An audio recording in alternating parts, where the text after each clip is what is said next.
18h, 19h. Radio Shalom Besançon, 99.5 et sur www.radioshalombesançon.com.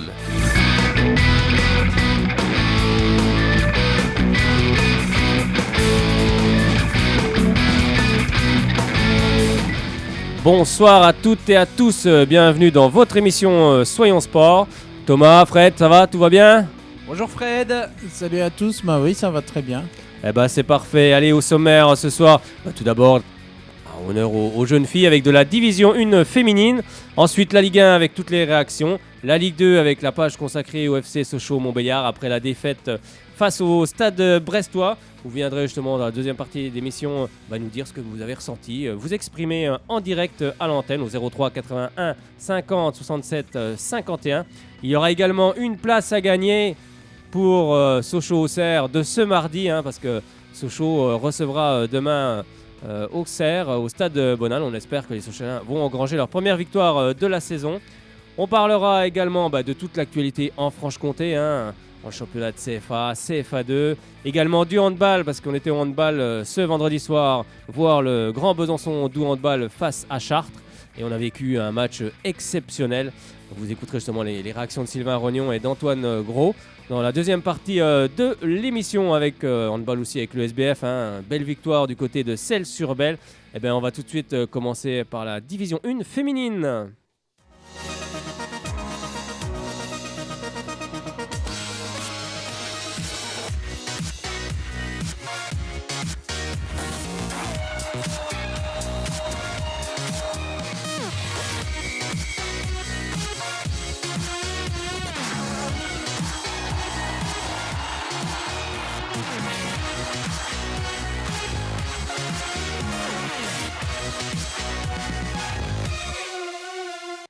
Oui, ça c'est le jingle de la Ligue 1. Il faut que je trouve le jingle de la Division 1 féminine. Je ne sais pas s'il existe. J'avais pas envie de les priver de jingle, donc je me suis de... Tu as bien raison, tu as entièrement raison. Allez, on commence. C'était la 13e journée ce dimanche 5 février avec le Paris Saint-Germain qui s'est imposé à Rodez 3-0. Montpellier et Juvisy 0 partout. L'OL a cartonné face à Marseille 4-0. Albi a battu Metz 1-0. Deux matchs ont été reportés entre Soyo et Saint-Etienne et Bordeaux-Guingamp. Alors on va voir au classement ce que ça donne. L'OL est en tête avec 33 points, devant le Paris Saint-Germain qui reprend la deuxième place, 32 points. Montpellier est troisième avec 31 points. Et on a toujours le FC Metz qui est 12e avec un seul petit point. Allez, on passe cette fois-ci à la Ligue 1.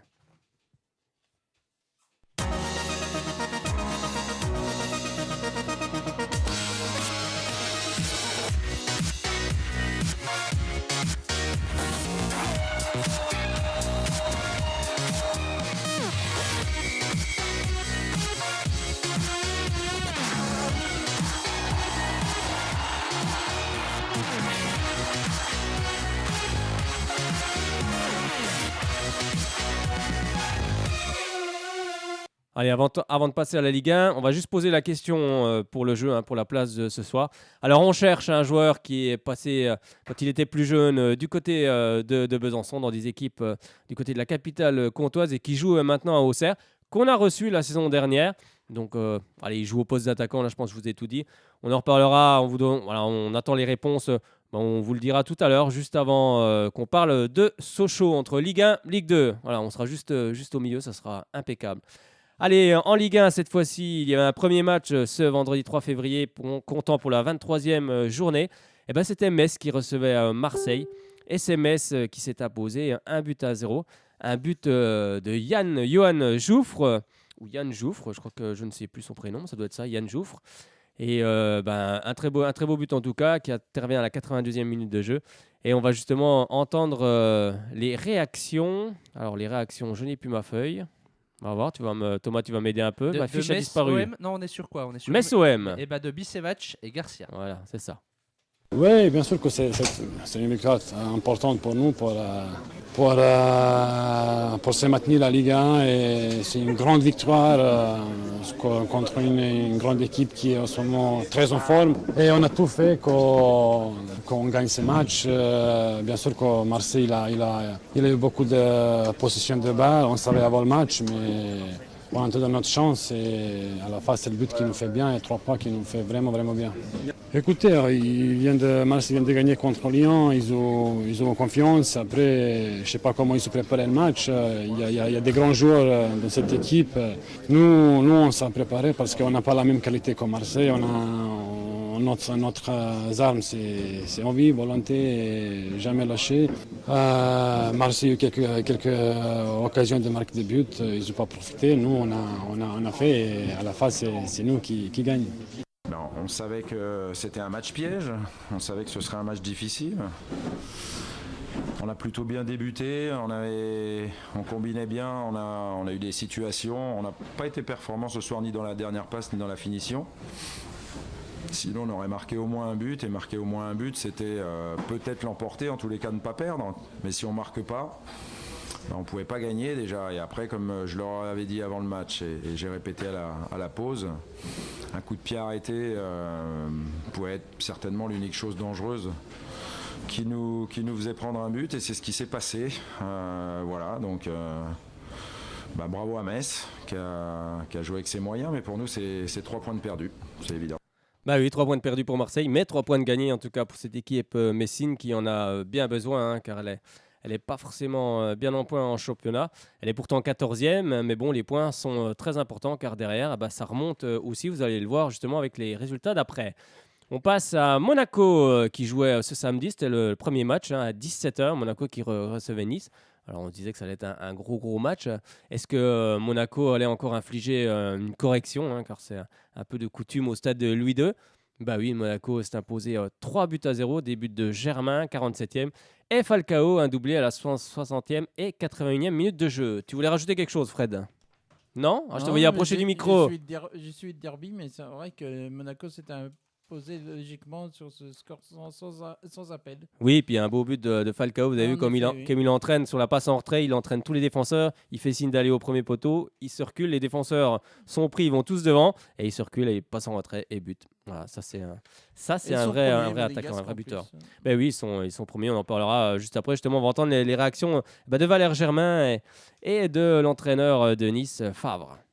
C'est de bon augure, mais je vais le répéter encore une fois. On est très loin de la fin, il reste encore une quinzaine de matchs.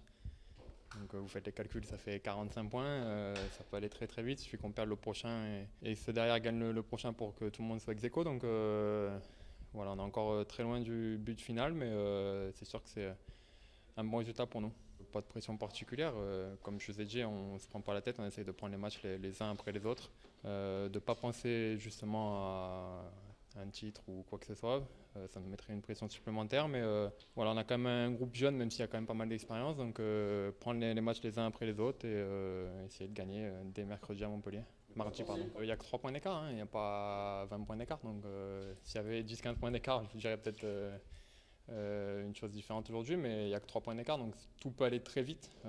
C'est sûr que c'est une belle soirée pour nous, mais on est encore loin de parler de titre ou quoi que ce soit. On va se concentrer sur le prochain match. Bien sûr, quand on veut gagner tous les matchs, des fois, c'est pas possible. Mais voilà, c'est à nous, on a besoin de réagir.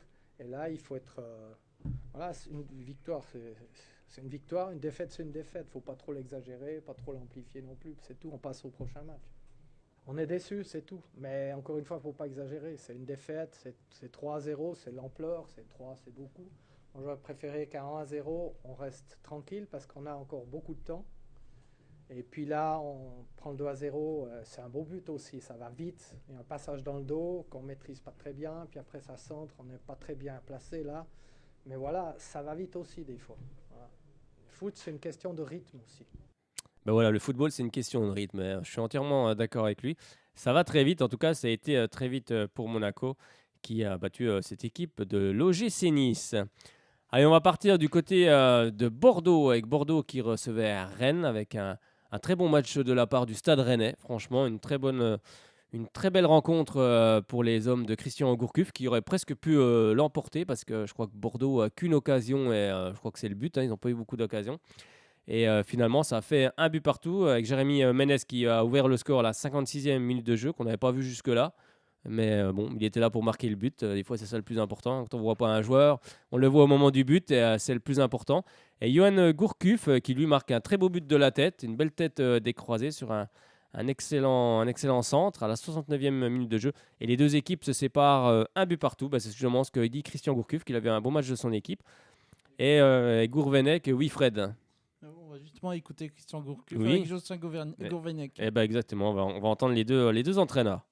On a fait une première mi-temps, on a subi du début à la fin. On était en retard sur à peu près tout, on ne tenait pas le ballon quand on la récupérait. Et puis Rennes a fait une très bonne première mi-temps, nous a beaucoup fait courir, a joué très juste. Ils nous ont décalé en permanence et on n'a pas réussi à sortir la tête de l'eau pendant une mi-temps, tout simplement. Et la deuxième mi-temps, on a rééquilibré les débats parce qu'on a corrigé la mi-temps.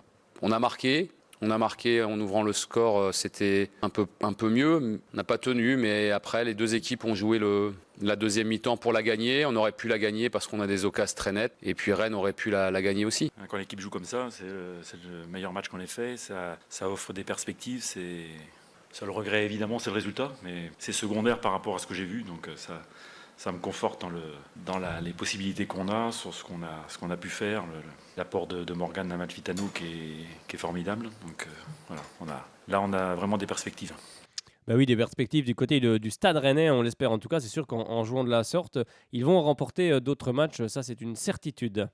Allez, on part du côté de Lille qui recevait Lorient. Lorient actuel lanterne rouge de cette Ligue 2.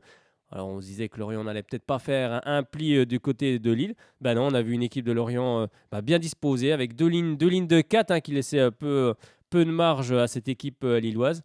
Eh bien, c'est finalement Lorient qui s'impose 1-0, un but de Jérémy Aliader qu'on retrouve du côté de Lorient qui marque à la 49e minute de jeu. Lille a bien insisté pour essayer d'égaliser, mais ils n'y sont pas parvenus. Et finalement, c'est Lorient qui s'impose. Alors, il est certain qu'on va entendre les réactions justement de Bernard Casoni, qui lui est content en tout cas. Il n'a pas passé de soufflante cette semaine du côté de Lorient. C'est ce que lui avaient demandé les journalistes sur place. Et la réaction aussi également de Sébastien Corchia, qui lui est forcément très déçu également. Non, c'est vrai qu'on s'attendait à ce genre de match, une équipe très regroupée derrière et qui joue en contre. Après, nous, vraiment, on s'était préparé à ça, donc on s'est dit que ça allait pas être facile. Après, il y a des choses qu'on maîtrise pas, on loupe pas mal d'occasions et au final, on se prend un but un peu en compte. Donc, après, ce soir, il y a beaucoup de frustration et de déception. Mais au final, on a pris 0 points, donc c'est pareil. Donc on est déçus. On pensait peut-être qu'avec les nouvelles recrues, ça allait être facile, mais au final, tous les matchs sont difficiles, donc il faut se bouger et maintenant aller chercher des points sur les prochains matchs. Quelle était l'ambiance dans le vestiaire? J'imagine que c'était un peu morose, on va dire. Bah oui, bien sûr, de la déception. Donc maintenant, c'est difficile, mais il faut quand même lever la tête et continuer à travailler. Donc on avait fait un bon match à Lyon, donc c'est dommage de ne pas avoir confirmé chez nous. Donc, le déclic, je ne sais pas, mais en tout cas, on a montré que Lorient était capable de bien défendre, ce que je prône depuis quelques temps et surtout ces derniers jours. Et bon, là, on a répondu présent avec une bonne organisation, une équipe disciplinée. Ça ne nous a pas empêché de se procurer 5-6 occasions de but. Voilà, donc pour le maintien, c'est une attitude comme ça que l'on doit garder. Mais j'ai pas mis de coup de gueule en milieu de semaine, pas du tout. Hein. Non, c'est de leur faire comprendre qu'il y a des priorités aussi, quoi. Puis là, le message, je pense que le message est bien passé. Ils se sont rendus compte aussi que l'on pouvait concilier les deux. Voilà, l'un n'empêche pas l'autre, bien au contraire. Les deux sont liés. Et je pense que ce soir, ils ont pris du plaisir, même à bien défendre, mais en se projetant aussi vers l'avant et en se créant des occasions. Bah oui, prendre du plaisir, c'est ce qui est le plus important en football, ce qui est le plus important dans le sport en général.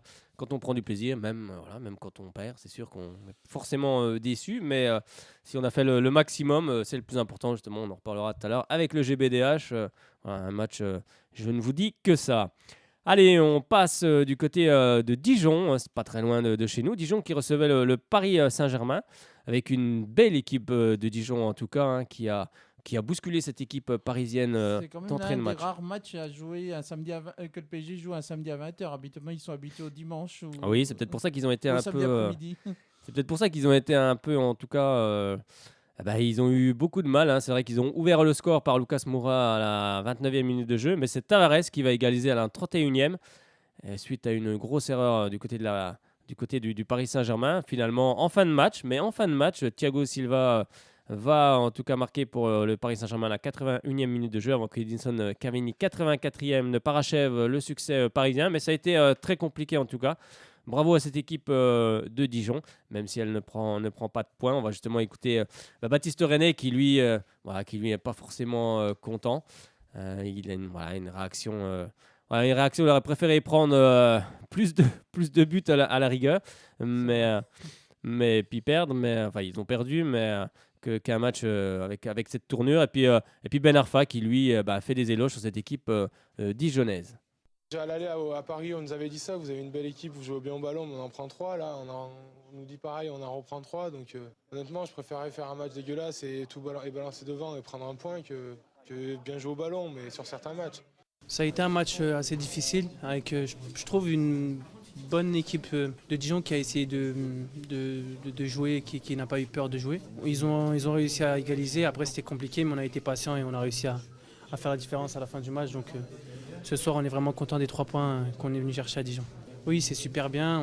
L'objectif, c'est de monter, de prendre les points au maximum. Aujourd'hui, la 2e place, c'est bien, mais le plus important, ça reste à la fin des 38e journées, de la 38e journée, pour être dans nos objectifs. Et j'espère qu'on va continuer sur cette lancée, à savoir prendre des points le maximum. Mais il n'y a aucun match facile. Il n'y a aucun match facile. Aujourd'hui, Dijon, ils ont joué leur va-tout. Ils étaient chez eux avec des supporters qui les ont poussés, avec des bons joueurs. C'est pas facile. Il ne faut pas penser que tous les matchs, ça va être facile. Il n'y a aucun match facile en Ligue 1. Donc aujourd'hui aussi, il faut féliciter Dijon pour leur jeu. Donc c'est pas du tout inquiétant. Au contraire, ça fait preuve qu'on a vraiment beaucoup de maturité, qu'on est patient et qu'on arrive à faire la différence même à la fin. Donc au contraire, je trouve que c'est très positif pour la suite. Franchement, on ne pense pas encore à Barcelone, on ne parle pas de ça. On pense aux matchs des uns après les autres. On sait que les 3 points, c'était super important ce soir. On sait que les 3 points vont être super importants mardi et puis vendredi. Donc pour l'instant, on se concentre et je pense qu'à partir de vendredi, après le match de Bordeaux, tout le monde va être focalisé sur ce match qui va être très important pour le club. Bah oui, un match très important pour le club. Il veut parler aussi du PSG Barcelone qui arrive à grands pas. Bah oui, le jour de la Saint-Valentin. La Saint-Valentin, oui. voilà. Une bonne excuse pour pas aller au resto. Oui. Bah après, je sais pas si vous avez vu la publicité qui tourne en ce moment sur Bein Sport. Je sais pas si vous l'avez vu avec. Non, pas vu. Excellente, avec un couple. Ils sont sur le canapé et puis.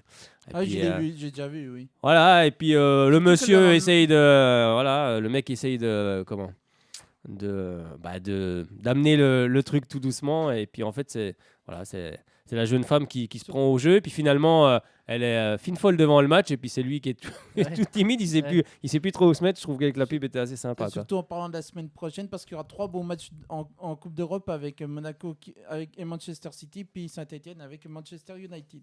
Oui, aussi c'est vrai que ça va être trois belles affiches. On espère en tout cas que ça marchera bien pour les clubs français et qu'ils seront tous vainqueurs. Allez, on part cette fois-ci un petit peu plus dans le sud, du côté du stade de la Mosson, où Frédéric Hans n'est plus là. Hein. C'est Jean-Louis Gasset, oui, qui l'a remplacé avec son adjoint Ghislain Printemps. L'ancien coach de Bastia. Oui, tout à fait, l'ancien coach de Bastia. Et finalement, ça s'est bien passé pour sa première avec un doublé pour Steve Mounier. Steve Mounier qu'on avait déjà reçu ici quand il jouait du côté de Nîmes. Un garçon très sympathique qui a marqué à la 17e et 64e minute de jeu. En tout cas, c'est vraiment son année à lui, parce qu'il marque beaucoup de buts avec cette équipe de Montpellier. C'est Enzo Crivelli qui avait égalisé pour cette équipe de Bastia à la 34e minute de jeu. Mais finalement, ça n'a pas suffi. Justement, on va écouter la réaction de Mathieu Deplace et de François Ciccolini qui s'adresse un petit peu aux journalistes. Forcément, quand on reprend les 3 points, ça fait forcément plaisir et on renoue avec la victoire, donc surtout à domicile. Donc c'est une bonne performance puisque c'est un adversaire aussi direct. Donc on les met à 4 points, c'est une bonne soirée. Après c'est toujours pareil, on connaît le topo quand il y a un changement de coach. Peut-être que ça concerne un peu tout le monde et ça met de l'engagement au sein de l'équipe. Il y a eu une bonne semaine d'entraînement où on s'est bien dit les choses sans s'énerver, donc c'est positif. Ouais. Bah ouais, mais c'était à nous de le retrouver surtout à domicile, même si les résultats étaient plutôt pas mal à domicile, mais il faut vraiment que Montpellier reste. La Mosson reste un stade difficile difficile de prendre des points pour les équipes qui sont à l'extérieur. Donc c'est bien, il faut continuer. On a des matchs importants à domicile. Je crois qu'on reçoit 9 fois, maintenant 8. Donc c'est important en vue du maintien.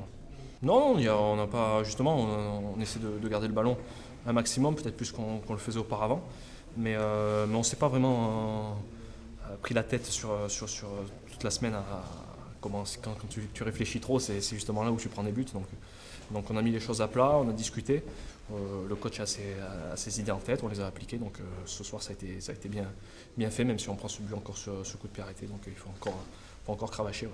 Nos 2 buts, ils sont facilement évitables, surtout le premier. On fait encore une erreur de marquage, on lâche le marquage. Et sur le second, on remonte à contre-temps et on n'est pas aligné. Bon, après, c'est un petit peu l'histoire de nos 2 derniers mois.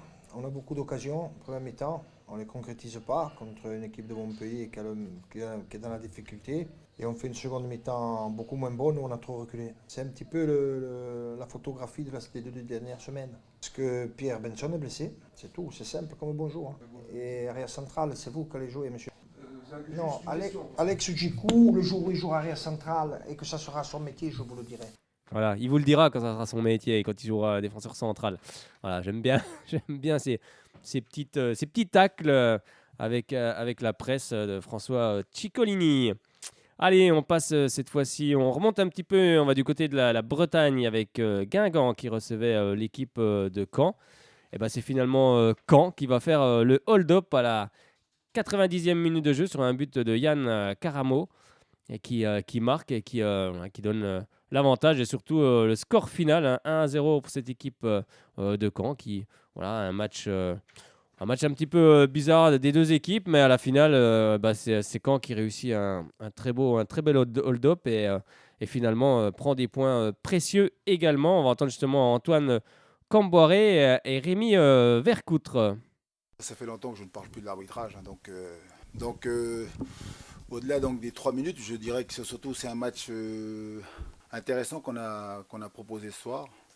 J'ai aimé la façon dont on a joué, j'ai aimé la façon dont on a bien défendu, on a été capable de proposer du jeu, puis surtout on a eu pas mal de situations, mais aujourd'hui c'est le match donc de l'inefficacité, ne pas être capable de marquer, et puis eux, je crois que les stats, je les ai vus, hein. Un tir cadré, un but, hein. Voilà, avec le poteau là, mais bon, c'est pas cadré, donc et nous, ce ne sont pas les situations qui manquent. Mais ce qu'on doit apprendre de ce genre de match, c'est que quand vous n'êtes pas capable de le gagner, il ne faut pas le perdre. C'est ça qui me met en rogne, c'est ça qui me met en colère. On n'a pas le droit donc de prendre un contre de 100 mètres. Hein. Ça part d'une tête de Jimmy Briand, Vercoutre fait un arrêt sur sa ligne. Et puis derrière, ça finit donc dans nos filets à nous. Voilà, après, c'est rageant, c'est même parce que donc voilà, même si vous gagnez pas, mais vous prenez un point, vous avancez, vous restez toujours ici donc invaincu pour cette année 2017. Donc voilà, il y a beaucoup de déceptions parce que encore une fois, il faut être capable de ne pas perdre ce genre de match.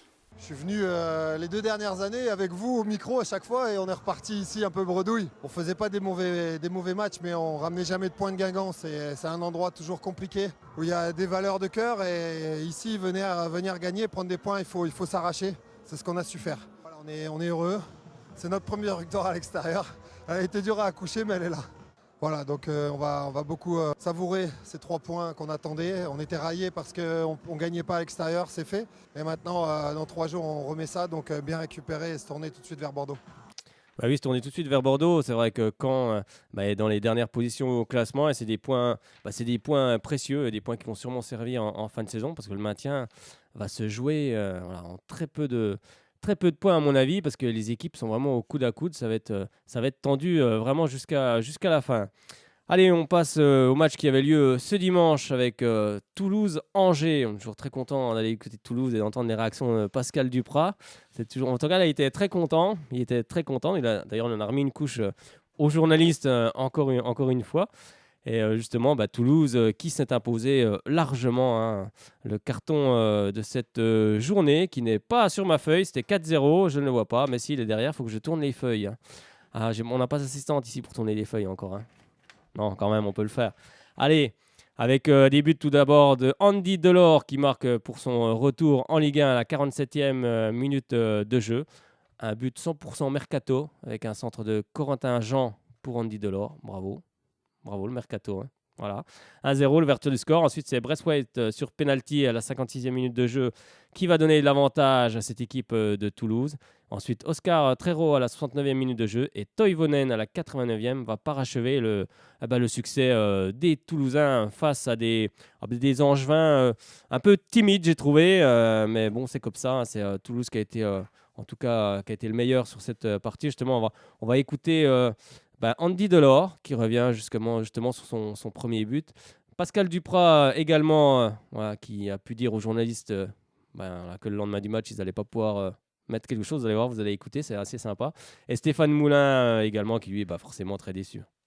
Que là, ce soir, on peut dire que la spirale négative est terminée, puisque dès demain, vous ne pourrez pas écrire ou dire que nous avons perdu un 5e match consécutif. C'est le mérite en revient aux joueurs, parce que j'ai vu depuis le début de la semaine 30 joueurs concernés. C'est pas qu'ils ne l'étaient pas avant, mais cette fois-ci tout le monde était concerné, vraiment, tout le monde impliqué. J'ai vu 18 joueurs tout au long de la mise au vert extrêmement impliqués, et surtout j'ai vu 14 joueurs défendre les couleurs du TFC en même temps. Ce qui donne une victoire logique et une domination sans partage. J'ai vu avec plaisir que la maestria de tous nos joueurs offensifs. J'ai aussi constaté, et le mérite en revient au président Sadron et uniquement à lui, j'ai constaté que quand je me retournais, j'avais du matos sur le banc de touche. Non, c'est vrai que c'est super bien passé. Je pense que le plus important, c'était, je veux dire, c'est la base. Les footballeurs, c'est la phrase base, mais le plus important, c'était la victoire. Et ça fait une semaine qu'on parle de ça avec tout le groupe et on l'a retrouvé, en plus avec la manière. Donc, et il y avait un état d'esprit différent aussi de la semaine dernière. J'étais spectateur contre Saint-Etienne et c'est vrai qu'il y avait un état d'esprit différent. On n'a pas, je pense, dominé le match, mais on a été tranchant et on a été plus réaliste qu'Angers, tout simplement.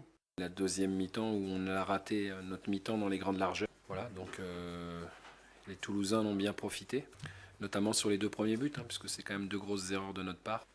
Bon, voilà, après, évidemment qu'à 2-0, on a même la balle de 2-1, mais bon, on la concrétise pas de nouveau, et sur le contre, on prend le 3e. Donc voilà, ce soir, il n'y a pas grand-chose à retenir.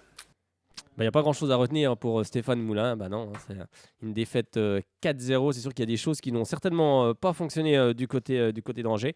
Mais c'est comme ça, ça ira mieux pour le prochain match. On lui souhaite, il va falloir vite rebondir, car les matchs ont déjà lieu ce mardi et ce mercredi. Et Angers ira du côté du Stade Rennais. Bon, peut-être pas de chance, parce que le Stade Rennais marche bien en ce moment, surtout le match qu'on a vu hier. Ça promet en tout cas pour Angers. Allez, on passe cette fois-ci à Nantes qui recevait Nancy. Alors c'est pareil, Nancy qui s'est présenté dans une configuration très défensive. On sait que Pablo Correa excelle en tout cas dans cet art et finalement ils ont bien fait, car ils ont remporté ce match 2-0, des buts signés Isiardia à la 50e minute de jeu, Julien Setou à la 64e qui nous fait une reprise un petit peu ratée, mais bon, elle finit quand même au fond des filets. Et vous allez justement entendre les réactions de Sergio Conceição qui lui, pour lui c'est pas du foot quand on joue comme ça, mais en football, souvent, certains, voilà, même quand on parle de Sochaux, on dit qu'il n'y a pas de jeu. Oui, mais bon, ce qui compte en football quand même, le jeu c'est bien, mais c'est aussi les résultats. Parce qu'on juge l'équipe aussi à ça. Et les résultats, en tout cas, c'est les 3 points, c'est Nancy qui les a. Et vous allez entendre justement Sergio Conceição, il n'a pas la même conception du foot. Et puis Pablo Correa, qui bien sûr est satisfait de ce bon résultat à l'extérieur. Oui, je pense que les 3 derniers matchs, c'était comme ça.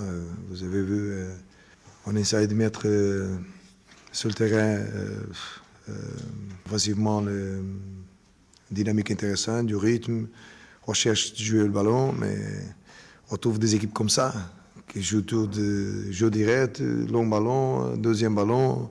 Voilà, pour moi, c'est pas c'est pas du foot, mais pour eux, ok, c'est la stratégie de l'adversaire et on doit respecter ça. Ils ont gagné, hein, ils ont raison. Hein, mais on a essayé, je pense le meilleur joueur du premier mi-temps, c'était le gardien de Nancy. On a fait Léo la possibilité de faire but, Kofi, 2-3 fois devant le gardien, ok, du ballon, là, on n'est pas capable de faire but. Si on fait but, le match c'est différent. Très réaliste. Vous savez, ça nous arrivait pas mal de fois dans notre stade, à Marcel Picot, de faire ce type de match et de partir avec les poches vides. Dans ces championnats que nous jouons, la domination, il compte peu, en fait, parce qu'il y a probablement pas assez de qualité pour faire la différence dans les moments forts. Ça veut dire que c'est une histoire d'être concentré, attendre seulement l'erreur de l'adversaire, parce que si vous jouez que pour attendre l'adversaire, à ce moment-là, vous êtes à l'abri, vous n'êtes pas à l'abri. Nous, je pense que malgré la première mi-temps que Nantes il a dominé, parce que c'est son jeu, aller sur le porteur de ballon, pas laisser construire à l'adversaire, on voyait déjà sur certaines attaques que ça pouvait aller au bout. Et c'est ce qu'on a parlé à la mi-temps. C'est-à-dire que voilà, il fallait aller pousser un peu plus, aller vraiment au bout des actions, et c'est ce qui s'est passé en deuxième mi-temps. Bah oui, aller au bout des actions, et puis ça fait 2 buts en tout cas pour cette équipe de Nancy qui est 11e pour le moment. Allez, on passe cette fois-ci au dernier match de cette journée, le derby, le fameux derby qui sentait la poudre, hein, parce qu'on se demandait comment justement allait réagir le public stéphanois. Je ne sais pas si vous vous rappelez, il y a quelques temps, il y a eu un match, je crois que c'était le match de Coupe de France, et Anthony Lopez avait rayé le nom de Saint-Étienne sur le maillot qu'il portait. Hein. Il avait rayé le nom. Alors après, bon, il y a toujours d'histoire, hein, d'un côté comme de l'autre. Ça sentait un petit peu la poudre, mais finalement, c'est l'OL qui est passé complètement à côté de son match. Hein. Moi, j'ai pas trouvé forcément une équipe très agressive. Je sais pas ce que vous en pensez. On a du monde en studio. On a Steven qui est là également, qui va nous parler tout à l'heure du futsal. Et comme c'est un supporter lyonnais, on va lui demander justement son analyse de cette rencontre. Bonsoir à tous. Oui, étant un grand supporter de l'OL, ça fait toujours mal. Bon, je pense qu'on vient d'en parler. On a tellement un petit peu starisé aussi là, tous les jeunes pousses de l'OL qui font que c'est pas qu'ils ont la grosse tête, mais presque. Oui, et ils oublient certaines valeurs, je pense aussi. Donc c'est ce qui fait qu'ils sont passés complètement à côté de leur match. Ouais. Oui, puis troisième match sans victoire, hein, ça commence à coincer un peu, même si on verra tout à l'heure dans les réactions. Jean-Michel Aulas a dit quand même que Saint-Étienne méritait amplement sa victoire. Après, il y a eu des petits échauffourées à la fin du match, mais bon, c'est comme ça dans les derbies en tout cas. Justement, les buteurs, Kevin Monet-Paquet à la 9e minute de jeu et Romain Mouma, que l'on connaît bien, à la 22e, qui marque pas mal en ce moment quand même. Hein. Il marque assez souvent. Cyril Hanouna, il marque pas mal. C'est pas le même. Je pense pas je pense que Romain court plus vite que Cyril Hanouna sur un terrain de football, à mon avis, ou même en général. Quoique, je peux me tromper, hein, ça se trouve. On sait pas. Non, voilà, en tout cas, c'est vrai que Lyon s'incline 2 buts à 0. Et justement, on va entendre les réactions de Kevin Malcuit, qui, lui, bien sûr, a tout donné pour les supporters. Pour eux, c'était un match important. Hein. C'est le match de l'année du côté de Saint-Étienne. Hein. C'est le match qu'il ne faut pas rater, c'est celui-là. En tout cas, ils ne l'ont pas raté. Et vous allez entendre Bruno Genesio, qui lui, bien sûr, est forcément très mécontent. Il dit qu'il faut mettre plus d'agressivité quand on joue un derby. Et Jean-Michel Aulas, qui lui est très sport. Finalement, j'ai trouvé assez sport, qui a dit clairement que Saint-Étienne méritait amplement sa victoire. Il remerciait même Christophe Galtier. Alors, je ne sais pas s'il veut Christophe Galtier aille du côté de Lyon l'année prochaine. Il fait un petit peu comme ça, on verra. Allez, on écoute tout de suite les réactions. Sur des moments, à vivre. Donc, on avait à cœur de gagner pour les supporters. Donc, c'est une très belle soirée pour nous. Après, ça, c'est un match à part. C'est un match à part. C'est le match de la saison pour les supporters. Donc, il fallait se mettre minable et on s'attendait à un match difficile, donc on a joué avec nos moyens, on sait nos qualités. C'était le duel et ça s'est super bien passé. Voilà, c'est bien pour la suite. D'entrée d'entrée, c'est banal, c'était ça les consignes, c'est que les prendre à la gorge directement, leur montrer que voilà, ça va être difficile pour eux. Donc on a fait ça, on a été constant tout au long du match et on a marqué ces 2 buts qui nous a fait beaucoup de bien et voilà, c'est un match plein pour tout le monde. Cette tension, c'est une rivalité, hein. Donc on s'attendait aussi à des accrochages comme ça. Donc voilà, maintenant nous on n'a pas calculé ça, c'est eux qui étaient perdants par rapport à leur faute. Donc nous on est resté au match jusqu'à la fin et voilà, c'est la victoire le plus importante dans un derby. Les deux ont un résultat négatif et un comportement indigne d'un derby, surtout en première mi-temps. Je ne l'explique pas, si ce n'est qu'en fin de match, il y a un joueur qui est rentré, qui a rempli son rôle de la meilleure des manières. Je pense que c'est là où il est le plus performant. Ouais. Mais ça n'excuse pas nos gestes. Je pense qu'il faut savoir se maîtriser dans certains moments et être beaucoup plus mature que ce qu'on a pu être sur la fin de match. Même si, je le répète, il y a un joueur en face qui est rentré et qui a très bien tenu son rôle. C'est difficile d'expliquer. Si dans un match comme ça, on n'est pas en mode derby, comme tu le dis, si on sait que ça passe par les duels, par l'agressivité, on a été mangé dans ce domaine-là, en première mi-temps notamment. Non, ils ont été, eux, dans leur derby. Je crois qu'il faut féliciter tout d'abord et Christophe Galtier et les joueurs de la Saint-Etienne qui ont été meilleurs que l'Olympique Lyonnais ce soir, surtout dans l'engagement, dans la manière de maîtriser le match. Donc bravo à Saint-Etienne. Ça fait bien sûr très mal quand on est président de l'Olympique Lyonnais de féliciter son adversaire, mais quand on me connaît bien, on sait aussi que je sais analyser les choses de manière objective. Il y avait 2 matchs aujourd'hui. Les filles ont gagné contre l'OM et puis notre équipe a perdu contre Saint-Etienne, mais un Saint-Etienne qui était vraiment à un très bon niveau et nous, on n'a pas été au niveau où on l'attendait.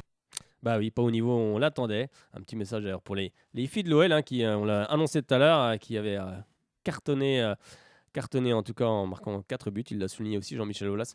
Bah oui, il faut mettre plus d'agressivité quand on joue un derby, même quand on joue un match en général, dans le bon sens du terme, on s'entend bien. Et puis là, tous les ingrédients n'étaient pas là et c'est finalement une défaite pour les Lyonnais. On va vous donner le classement, mais avant ça, on va vous parler, parce qu'il y aura une journée, ce sera la 24e journée cette semaine, ce mardi 7 février et ce mercredi 8 février. On va vous donner justement les matchs au programme. Alors à 19h mardi, il y aura Montpellier et Monaco. À 19h, Caen-Bordeaux. À 21h, le Paris Saint-Germain recevra Lille. Et ce mercredi 8 février, justement, Lyon, on en parlait, qui va recevoir Nancy à 19h. Tous les matchs auront lieu d'ailleurs à 19h, sauf Marseille-Guingamp qui aura lieu à 21h. Alors à 19h, il y aura Lyon-Nancy, Nice-Saint-Etienne, Lorient-Toulouse, Angers-Rennes, Bastia-Nantes, Metz-Dijon. Et comme je vous l'ai dit, à 21h, Marseille qui recevra l'équipe de Guingamp. Alors au classement, toujours premier Monaco avec 52 points, deuxième le Paris Saint-Germain 49 points, troisième Nice 49 points. En tout cas, ça promet pour la fin de saison parce que toutes les équipes, en tout cas les 3 premières équipes, se tiennent dans un mouchoir de poche. Ensuite, il y a un plus gros écart avec Lyon 4e avec 37 points, Saint-Etienne 36 points et Marseille 33 points. En bas de classement, ça va être très chaud aussi avec 18e Angers 23 points, 19e Bastia 22 points, 20e Lorient 21 points. Et puis jusqu'à la 11e place, jusqu'à Nancy qui a 27 points, voire même Toulouse 29. C'est en tout cas très serré. Qui pourra dire qui va descendre en fin de saison avec une équipe de Lorient qui commence à bien revenir, qui n'a pas pris de but parce qu'ils prenaient des buts à chaque fois. Là, ils ont quand même tenu, ils n'ont pris aucun but. Donc attention à cette équipe de Lorient qui est avec Bernard Casoni qui fait du bon travail et qui pourrait peut-être se sortir en tout cas de la zone de relégation. On l'espère pour les Lorientais.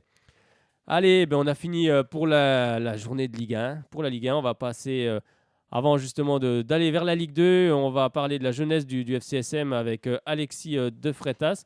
Mais avant, ça y est, vous pouvez participer pour gagner la place en latéral, latéral est pour le match entre Sochaux et Auxerre qui aura lieu demain soir en direct au Stade Bonal à partir de 21h. La question, elle était toute simple. On cherche un joueur qui joue du côté d'Auxerre, qu'on avait reçu la saison dernière. Il a fait ses classes à Besançon. Il joue au poste d'attaquant. Donc là, je pense que je vous ai pratiquement donné la solution. Donc il y a une place à gagner. Donc n'hésitez pas, vous pouvez appeler n'importe quand. On est là, on est présent, on ne bouge pas du plateau. Hein. On ne s'est pas enregistré, on est bien là, on est bien présent. Allez, on va tout de suite avoir Alexis de Freitas qui va nous parler justement. Il y avait un match de CFA, il y avait les jeunes aussi du FCSM en U19 et puis U17 également avec une belle équipe U17. On va justement avoir des nouvelles de toutes ces compositions. Oui, Thomas. Un petit jingle. Allez, un petit jingle. La jeunesse du FCSM.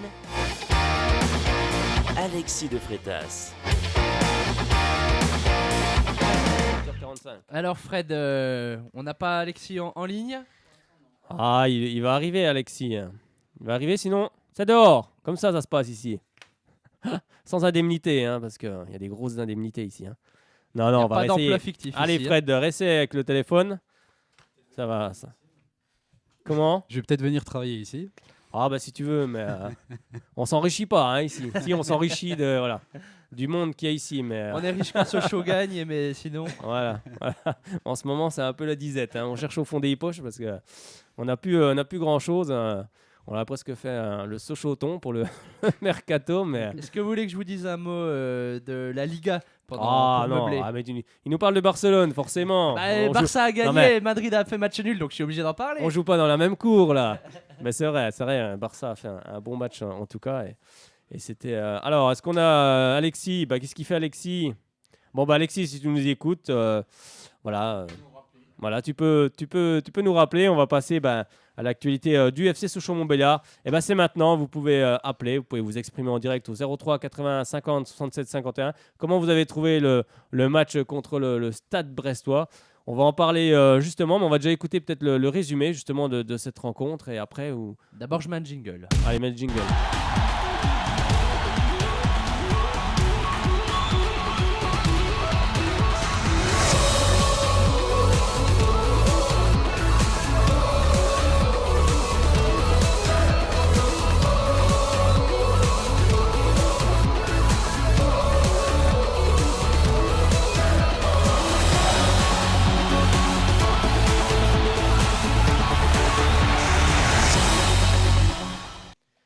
Oui, je baissais un peu le son hein, parce que. Allez, on écoute le résumé de Brest-Sochaux. Allez, on écoute. Tout de suite. Brest, le leader de la Domino's League 2, reçoit Sochaux, 8e match important en haut de tableau puisque en cas de succès, les Brestois peuvent reléguer leur dauphin rémois à 6 longueurs. De leur côté, les Sochaliens ont l'opportunité de revenir à hauteur du podium s'ils l'emportent à Francis Leblay, là où les Brestois ont subi 4 de leurs 5 défaites cette saison. Jean-Marc Furlan est toujours suspendu et donc en tribune, mais il va voir ses hommes ouvrir le score à la 17e minute, à la réception de ce corner de Brian Pelé. C'est Christian Batocchio, complètement esselé au deuxième poteau, qui pique sa tête pour le 1-0. 4e réalisation pour l'Italo-Argentin Christian Batocchio et au passage 6e passe décisive pour Brian Pelé. 1-0 à la mi-temps pour le Stade Brestois. Albert Cartier sent que ses hommes sont dans un temps fort et c'est le moment pour recoller au score. Notez les titularisations de Larbi et Tousgar dans les rangs lyonceaux, les deux dernières recrues. Mais finalement, Sochaux, à ne pas réussir à égaliser, va encaisser un deuxième but à 10 minutes de la fin. Toujours à la passe, Brian Pelé, et à la tête plongeante, Habib Diallo, arrivé dans les toutes dernières heures du mercato, prêté par Metz. Le Sénégalais se jette et inscrit son premier but sous les couleurs brestoises, lui qui avait marqué 9 fois en 17 matchs avec Metz. On ne bougera plus. Brest s'impose 2-0 et ne rate pas l'occasion de distancer ses poursuivants et compte 6 points d'avance sur Reims et 11 sur Sochaux, 8e. Bah oui, on sur Sochaux, 8e. Eh ben, on va en reparler juste après, mais avant ça, on va revenir. Justement, on a réussi à joindre Alexis, on avait un petit souci. C'est résolu. Bonsoir Alexis. Bonsoir. Ça va? Salut. Écoute, parfaitement bien. Tout va bien. Allez, on va commencer avec la jeunesse du FC Sochaux. Avec justement les Sochaliens qui recevaient samedi Ivry pour le compte de la 15e journée de championnat de CFA2. Alors, est-ce qu'ils ont remporté ce match? On sait qu'ils ont été tenus en échec le week-end dernier. Eh bien non, défaite pour nos Sochaliens 3 à domicile donc. Et pourtant, on avait une équipe renforcée par de nombreux pros avec notamment Senadji, Daha, Mila Maritra et Florian Martin de retour de blessure, Brian Lasp et Franck Honora. Pour compléter le 11, on avait donc au ballon cage, Kiyubi et Pendant les latéraux habituels. Moltenis, la petite surprise en défense centrale qui fêtait sa première titularisation. Et Guirassi, le dernier joueur de ce 11 au poste d'ailier. Donc un match dans un environnement pas forcément agréable, avec un terrain difficile, temps pluvieux, vent. Mais bon, un match qui a débuté rapidement puisque l'arbitre siffle un penalty après 10 minutes de jeu et un penalty manqué par le milieu de terrain de Ivry qui trouve la barre transversale. Néanmoins, Ivry va avoir une deuxième chance avec un deuxième penalty 10 minutes plus tard à nouveau avec une faute donc de Senadji, un penalty justifié et cette fois-ci transformé par Pancrate. 5 minutes après cette ouverture du score, Ivry va hélas faire le break avec un magnifique but sur une frappe de loin. Et les Sochaliens vont avoir la chance de réduire le score à la demi-heure de jeu avec Florian Martin qui va obtenir et transformer un penalty. Donc à la mi-temps, on est mené 2-1. Omar Daf va tenter un coaching avec les entrées notamment du jeune Léo ou de Axel Actas, mais les Sochaliens ne vont pas se montrer suffisamment dangereux et contre le cours du jeu encaisser un troisième but qui aurait pu être évité selon moi. Donc victoire d'Ivry, une victoire assez méritée. Notre point fort à Sochaux c'est le milieu en CFA2 et là ils ont gagné la bataille du milieu et en plus ils ont mis beaucoup d'impact dans les duels et beaucoup d'envie, donc je suis pas trop surpris du résultat. On sait que c'est jamais facile de jouer Ivry et donc les Sochaliens sont 6e au classement avec 19 points. Ben oui, c'est vrai que c'est une belle équipe, cette équipe d'Ivry qui est 5e au classement, rappelons-le. Alors après leur élimination en Gambardella du côté de Troyes, les U19 Sochaliens se déplacer pour affronter Évian. Est-ce qu'ils ont retrouvé le chemin de la victoire face à l'équipe d'Évian-Thonon-Gaillard? Eh bien non, également une défaite 2-1 contre Évian. Donc Évian, c'est vrai qu'ils nous battent souvent, hélas. Et donc pour ce match, on avait un 11 avec Roanol au cage, une défense assez jeune également avec Romain San, Hugo Warhol, Mathis Kuntz, le capitaine habituel des 17 qui fêtait sa première titularisation, et Alexis Saint-Fleur. Au milieu de terrain, Septier, Bedenstock et Zepeki. Devant les ailiers Beuve et Archimède. Et en pointe, Glenslin. Donc le match débute avec une ouverture également rapide. Ouverture du score pour Évian. Moins de 10 minutes de jeu, une erreur individuelle de Maxime Roanol. Et donc 1-0 pour Évian. Mais Glenslin va égaliser à la suite d'un très bon travail de Gaëtan Boeuf qui signe une nouvelle passe décisive. Donc c'est le troisième but de cette saison pour Victor Glenslin. À la mi-temps, un score nul de 1-1. Un score qui me paraît plutôt justifié et logique.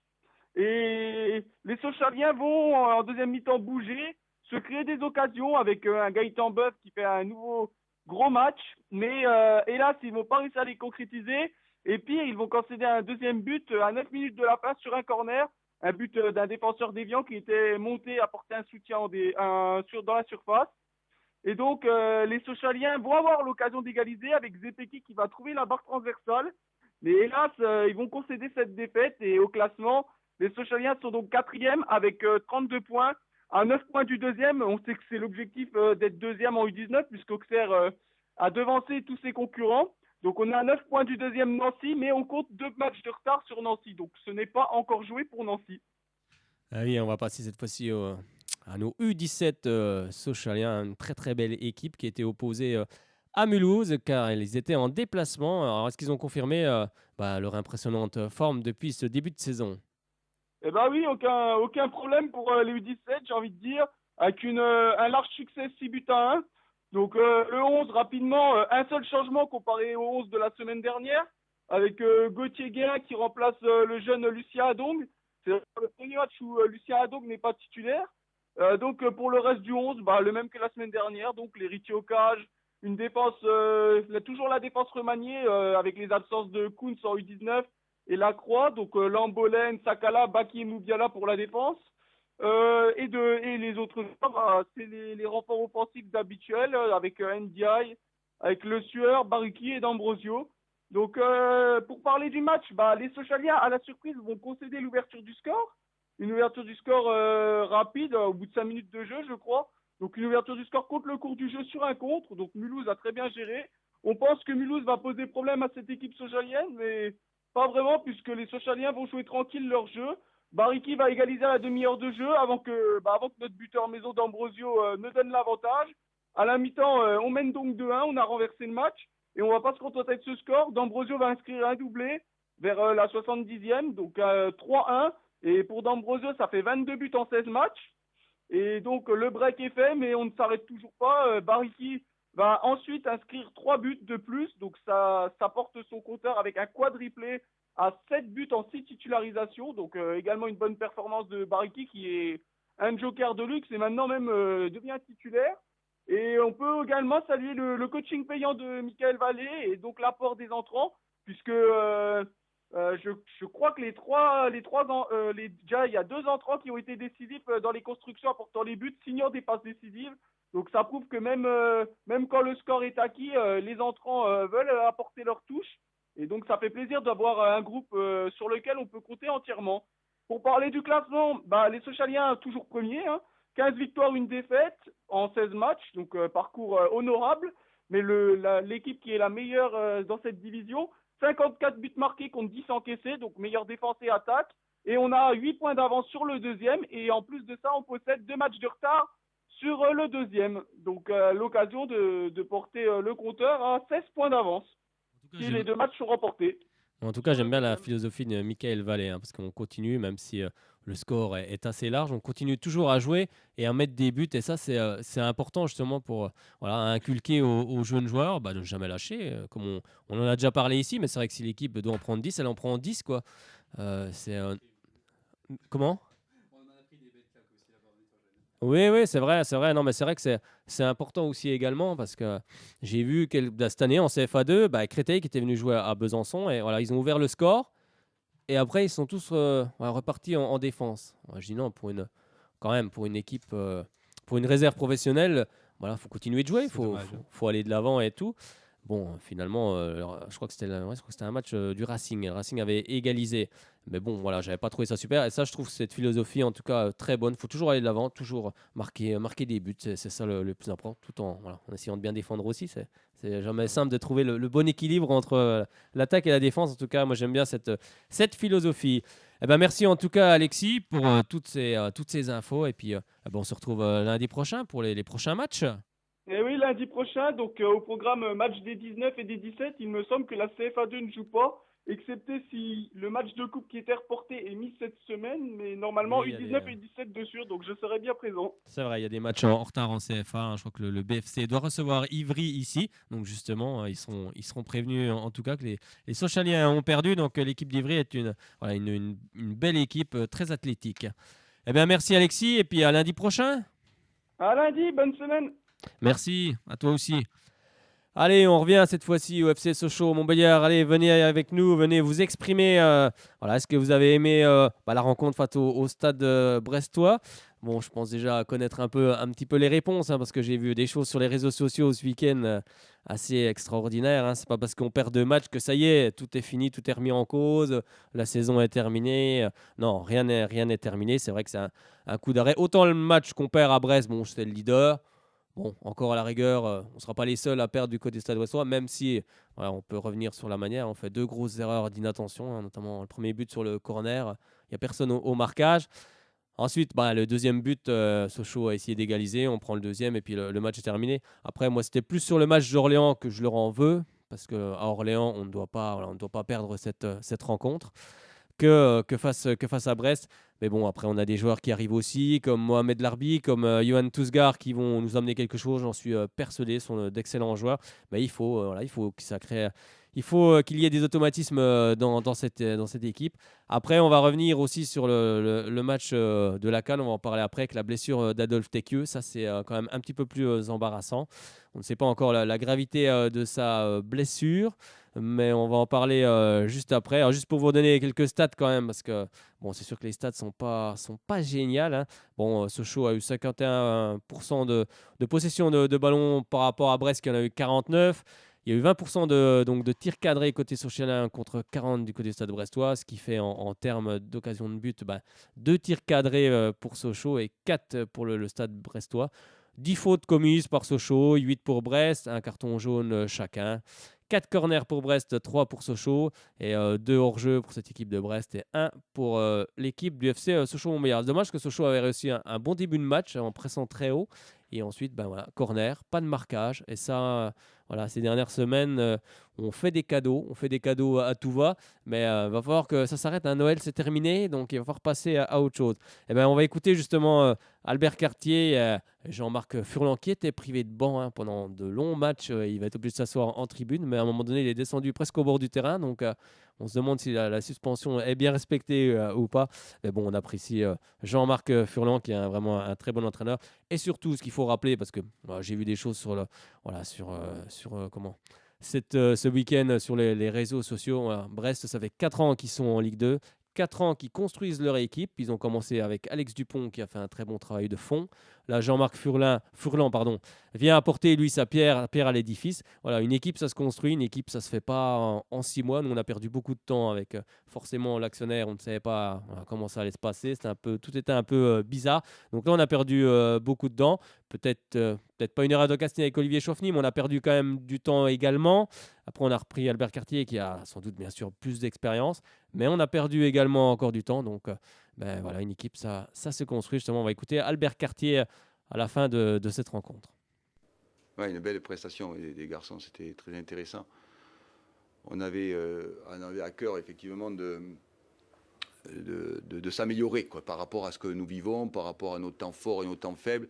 Et particulièrement, par exemple, c'est la première fois que nous menons au score dans les 20 premières minutes.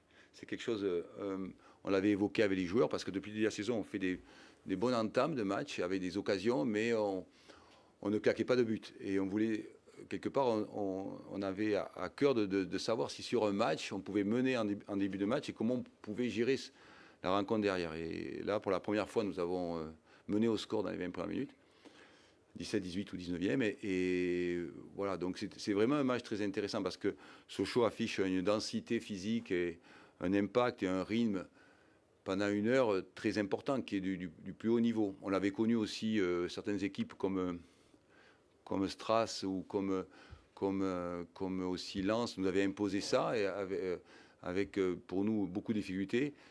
Et là, on s'est amélioré dans ce domaine et c'est certainement un match très spectaculaire et intéressant à voir. Voilà. Et dans nos temps forts, nous, on aurait pu accentuer le score plus rapidement. On n'a pas su le faire et c'est arrivé après le coaching. Donc, mais c'est vraiment intéressant. Je dirais surtout 2 oublis. On va chez le leader, qui est une équipe quand même relativement efficace, et on s'oublie 2 fois, notamment sur les 2 buts.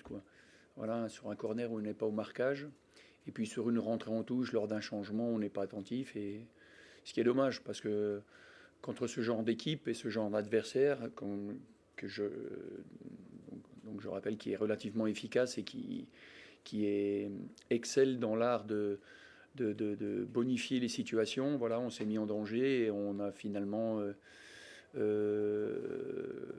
hypothéqué un résultat positif. Voilà. Maintenant, je ne nie pas, je ne cache pas aussi une belle maîtrise du côté de Brest. Bon, peut-être que les choses se rendent plus faciles avec ces événements-là, mais on sent quand même une maîtrise du côté de Brest. Et je dirais que j'ai hâte de voir cette équipe en Ligue 1, ce qu'elle sera capable d'amener en Ligue 1, parce que je pense que, partis comme ils sont partis, ça va être difficile de les freiner. Oui, c'est sûr, ça va être difficile de freiner Brest, qui a déjà 44 points au compteur, c'est-à-dire déjà 8 de plus que le 3e Strasbourg, même si Strasbourg a un match en moins. Donc oui, ça va être compliqué d'aller les chercher, c'est clair. Mais bon, c'est vrai que dans cette Ligue 2, tout est tellement bizarre que il peut y avoir un cataclysme. Mais bon, après, c'est vrai que globalement, Brest a maîtrisé cette rencontre. On sent qu'il y a des joueurs d'expérience. Ils se sont renforcés notamment avec Gatien qui arrive de Dijon. Donc forcément, ils ont aussi des joueurs qui ont du métier. Et ça, c'est assez intéressant, en tout cas pour eux. Allez, on passe justement au résultat des matchs de la 23e journée avec Strasbourg qui a battu le Gazélec Ajaccio 2-0. On a Nîmes qui est allé battre Amiens qui commence à redescendre tout doucement 2-1, malgré qu'ils avaient fait un bon match contre Lens il y a peu. Lens 3, 0 partout. Reims Tours, 1 but partout. Laval-Valenciennes, 0 partout. Bon, là, il fallait jouer à des matchs nuls. Hein, pour côté loto sportif, là, c'était tout bon. Le Havre Red Star, 1 but partout. L'AC Ajaccio a battu Clermont Foot 2-1 avec un doublé de Riyad Nouri à la 11e et 89e minute de jeu qu'on avait reçu ici la saison dernière et que j'avais eu le plaisir avec Guillaume à cette époque-là de rencontrer à la fin du match. À la fin du match, Sochaux-Ajaccio notamment. Et Niort qui a battu Bourg-Péronas 3-2. C'est dommage car c'est Bourg-Péronas qui menait 2-0. La 44e et 69e, Mergi avait marqué 2 buts. Et finalement, en fin de rencontre, Niort a inversé la tendance. Voilà, c'est souvent ça en Ligue 2. Voilà. En Ligue 1, ça se voit de temps en temps, mais c'est quand même assez rare qu'à 2-0. Enfin, bon, ça peut arriver aussi, hein, mais c'est vrai que c'est un peu ce qui se passe souvent en Ligue 2. Et on passe à ce samedi 4 février, poursuite de la 23e journée avec Brest-Sochaux. On en a parlé. Hein. Et puis surtout, Orléans qui s'est bien relancé face à nous le week-end dernier hein, et qui est allé battre Auxerre 2-0. Des buts en 2 minutes, un doublé pour Romain Armand, 75e et 77e minute de jeu. Rien ne va plus en tout cas du côté d'Auxerre. Giroud avait annoncé la descente à 80%. Avant que Jean-Pierre Papin ne souhaite venir. Ça s'est pas très bien passé pour lui. Et c'est vrai qu'au classement, on retrouve Brest qui est premier avec 44 points. Deuxième, Reims, 38 points. Troisième, Strasbourg, 36 points. Quatrième, Lens, 36 points. Et on retrouve le FC Sochaux-Montbéliard qui est huitième avec 33 points. Mais il y aura aussi des matchs ce week-end avec, on va le rappeler quand même, le fond du panier, comme on dit, avec 18e Orléans, 21 points. 19e Tours, 20 points. Et Auxerre, 19 points, mais bon, rien n'est fait. Hein. Il y a déjà un petit trou avec le Havre 15e. Le Havre qu'on pensait, on pensait franchement que cette saison, ça allait être pour eux. Ils l'avaient raté de peu la saison dernière, à un but près. Hein. Je crois qu'ils avaient battu, il fallait qu'ils gagnent 6-1, je crois qu'ils avaient gagné 5-1.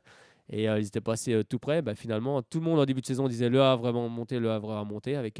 Ils ont quand même un effectif, un très bel effectif, finalement. Comme quoi en football. Hein. Ce sera la surprise Strasbourg. Eh oui, c'est la surprise Strasbourg. Alors après, est-ce qu'ils vont pouvoir tenir, tenir la tout durée, le long sur la durée Mais ils ont quand même encore un match de retard. Hein, donc, on a déjà vu le Gazélec Ajaccio qui a monté tous les étages d'un seul coup. Mais bon, après, c'est pas le tout de monter en Ligue 1. Il faut aussi une équipe et puis des moyens également. Mais bon, ça, je pense que Strasbourg a les moyens également. Allez, les classements, non, c'est pas le classement débuteur. La Ligue 1, c'est fini. C'est terminé.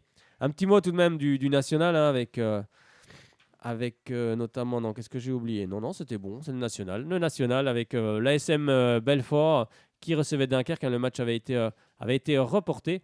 C'est finalement Dunkerque qui s'impose 3-2 alors que Belfort a mené 2-1 avec des buts de Mambu à la 37e minute de jeu et de Thomas Régnier juste avant la mi-temps à la 41e minute de jeu. Et finalement, Dunkerque a renversé lui aussi la tendance et s'impose du côté de Belfort. Concarneau est allé s'imposer aussi du côté de Sedan 2-0. Il y avait eu aussi Épinal Pau FC 1 partout. Et Boulogne-sur-Mer a battu Chambly 1-0. Au classement, on retrouve premier Concarneau, deuxième avec 35 points, deuxième Boulogne-sur-Mer 32 points, troisième Quevilly 32 points. Je crois qu'à Boulogne-sur-Mer, il y a un certain Grégory Thiel qui doit jouer, n'est-ce pas Fred? L'encyclopédie, là, il connaît tout. Non? Il n'y a pas Grégory Thiel, je crois. Il me semble. Oui. Les Herbiers sont 15e avec 22 points, Épinal 16e 20 points, Belfort 17e 18 points, mais encore 2 matchs en moins. Et 18e Sedan avec 14 points. Bon, on espère en tout cas que les hommes de Maurice Goldman, j'ose pas trop l'appeler en ce moment, lui demander de venir à la radio. Je sais qu'il est un peu superstitieux et je pense que pour le moment, non. On arrivera peut-être à le réinviter. Oui, on aura des joueurs. Je vais essayer d'avoir des joueurs. S'il nous écoute, il est là bien. Oui, on le salue. On le salue bien, Maurice, et on est persuadé que cette équipe de Belfort va s'en sortir et que ça va en tout cas tourner pour eux. C'est tout le bien qu'on leur souhaite également. Allez, on va parler cette fois-ci de tout ce qui s'est passé en Franche-Comté avec tout d'abord de la CFA. Ah non, la CAN, j'allais oublier. Oui, la CAN, on va parler de la CAN avant. Allez, on va parler de la CAN quand même. On va revenir sur ce match entre le Cameroun et puis l'Égypte. Alors, je ne sais pas si vous avez regardé. Est-ce que vous avez suivi un peu cette rencontre entre le Cameroun et l'Égypte? Moi, pas du tout. Pas du tout, Fred? Un petit peu, mais comme j'étais sur le derby, donc j'ai zappé un peu entre les deux. Mais... Bon, tu prendras ta lettre de licenciement à la fin de l'émission. Voilà, c'est comme ça. C'est comme ça. Hein.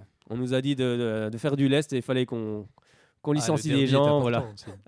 Le derby était important aussi. Oui, c'est vrai. C'est vrai. C'est vrai. Il y avait le derby, n'est-ce pas?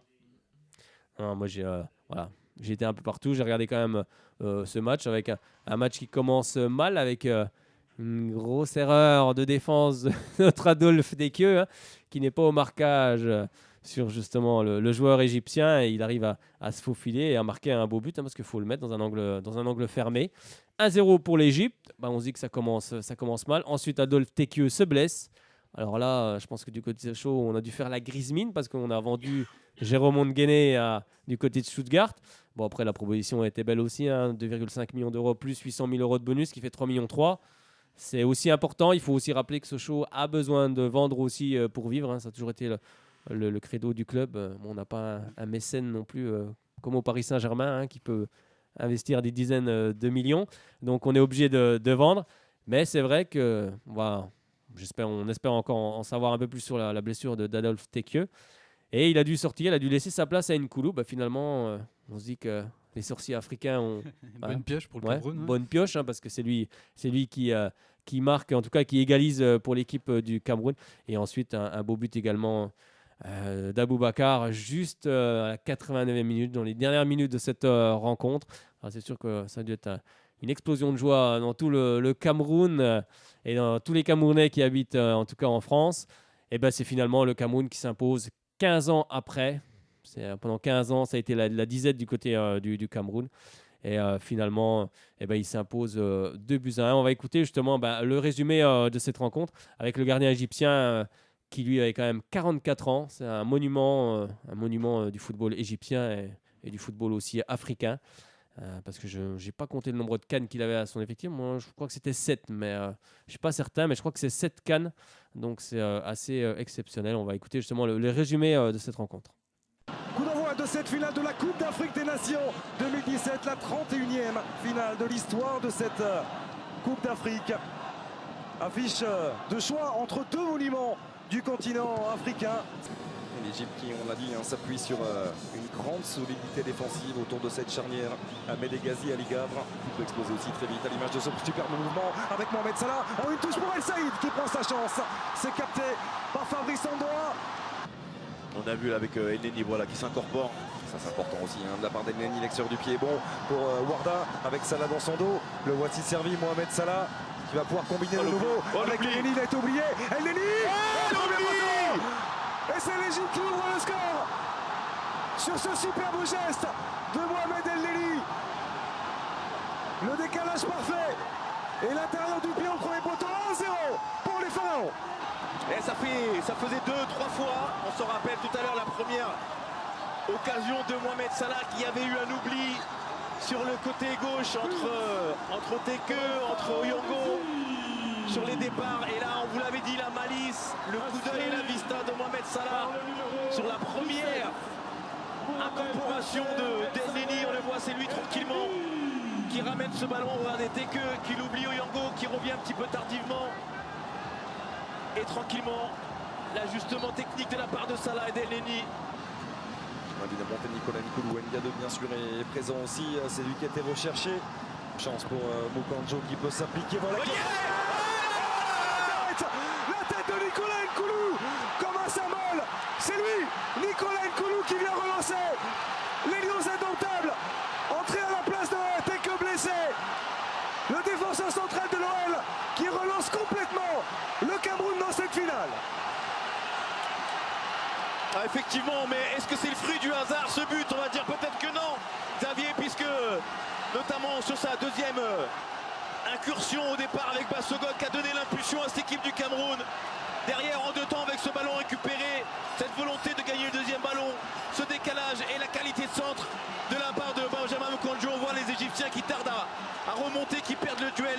Le deuxième ballon est pour le joueur de Lorient et la qualité du centre et la tête rageuse de Nicolas Nkoulou pour aller réduire et permettre aux Lions indomptables de revenir à un partout. Son deuxième but simplement en sélection. Et on comprend mieux le fait qu'il ait demandé le ballon dans les pieds plutôt que l'espace. Celui-là est bon de ballon avec Aboubacar. Oh là là,